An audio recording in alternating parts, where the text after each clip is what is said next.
I quit my job to stay home, and I thought staying home would feel peaceful, and at first it did. But then 10 years in, I found myself asking if it even mattered anymore. Stick with me, because what I learned might help you rediscover peace in your own motherhood, even if you are in the middle of the hard part right now. If you've ever chosen to stay home, and I mean really chosen it with conviction and purpose, only to find yourself quietly doubting that choice later, I totally see you. And I want to tell you the part that no one talks about, because the decision to stay home really was the easy part for me. I will link the video where I talked about that. But what came after is what caught me completely off guard. And what I learned on the other side of that whole identity crisis completely changed the way I showed up in my motherhood. And I think it is going to change yours too. When I first made the decision to be a stay-at-home mom, it felt so right. I know not every mom feels that way, and I totally honor that.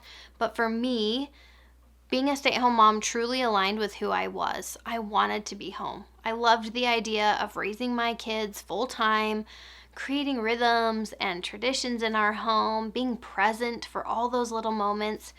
It actually felt like a very natural extension of everything that I had studied in school and the things that I believed in.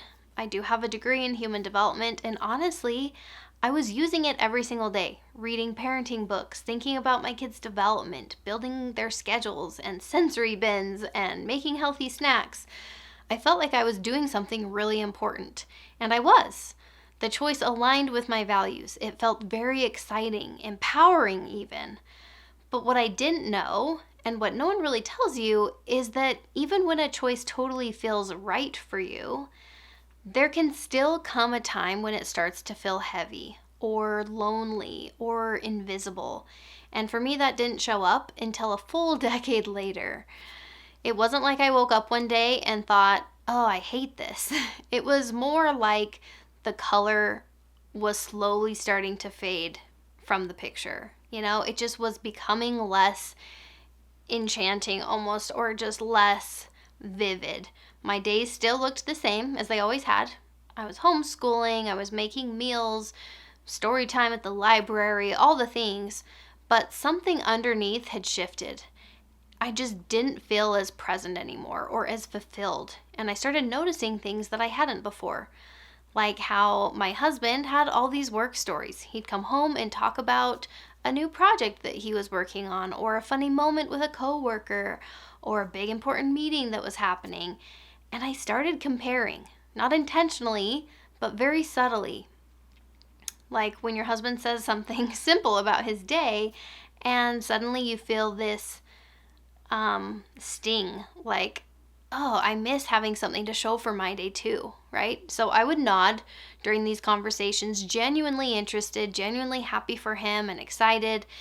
But then when he asked about my day, I would feel this weird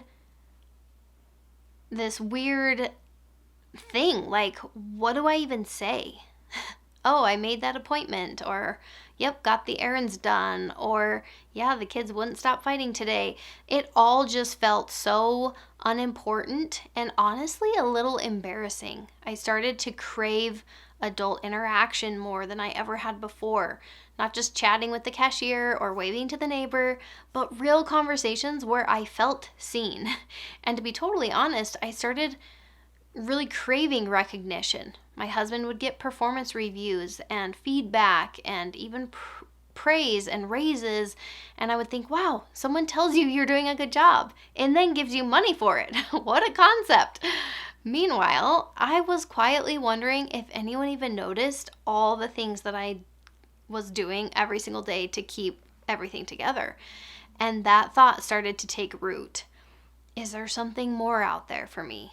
Something that I gave up without realizing how much I'd missed? Is this even important?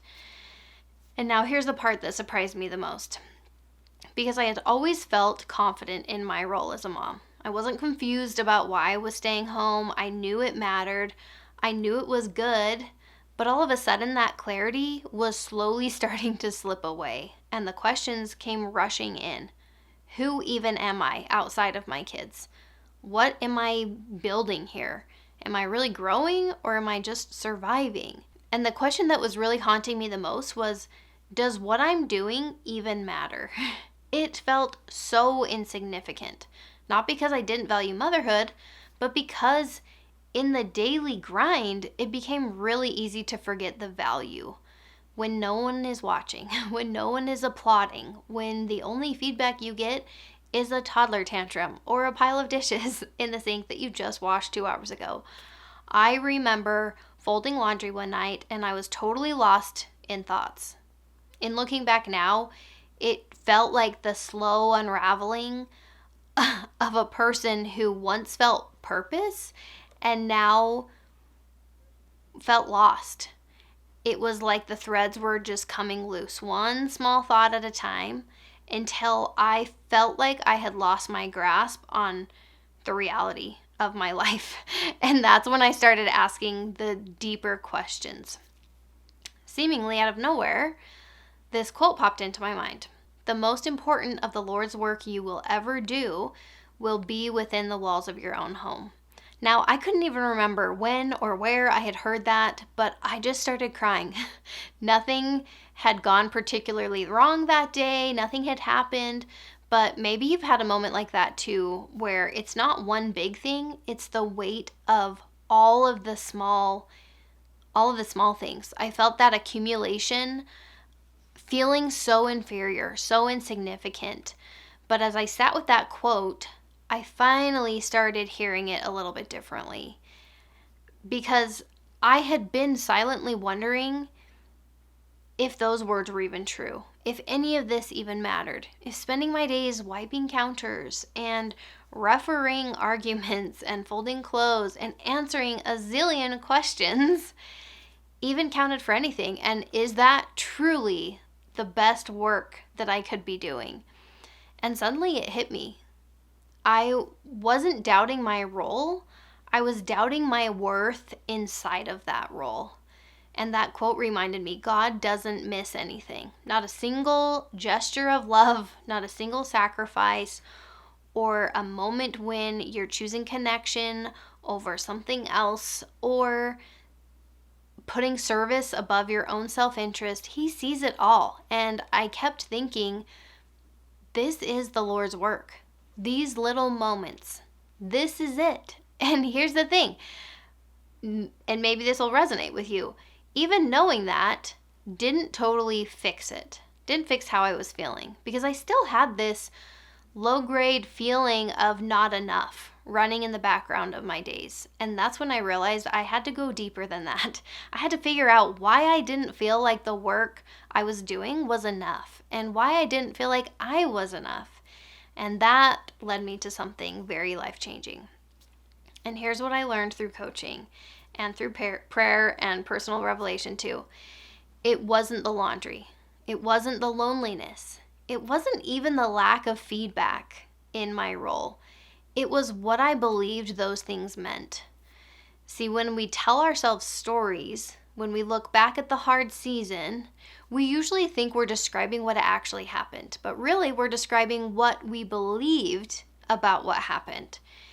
You can have two women living almost identical lives, same number of kids, similar financial situations, same day-to-day responsibilities, but one of those women feels hopeless and the other feels deeply rooted. And why is that? It's because of what they believe. That's how powerful beliefs are. They are the lens through which we experience everything. And beliefs are just thoughts that you think over and over again. They become your identity. They shape the way you show up in your life. They color everything you see. And it's a gradual process over time. I had unknowingly picked up some really painful beliefs over the years, like I'm not contributing financially. I should be doing more. This isn't real work. I'm falling behind. And I never chose those beliefs. Saying them out loud right now feels awful, and it sounds awful, and hopefully a lot of you are shaking your heads that you've never thought that way, and that's wonderful. But we all have some under the surface beliefs, whatever they may be, that are leading to these negative feelings. So I didn't sit down one day and say, oh, I would love to believe that I'm invisible and unimportant. Like, no one does. That's not how it works. But that's the thing. Most of our beliefs aren't conscious. They are interpretations, generalizations that we make based on moments of exhaustion and comparison or pain.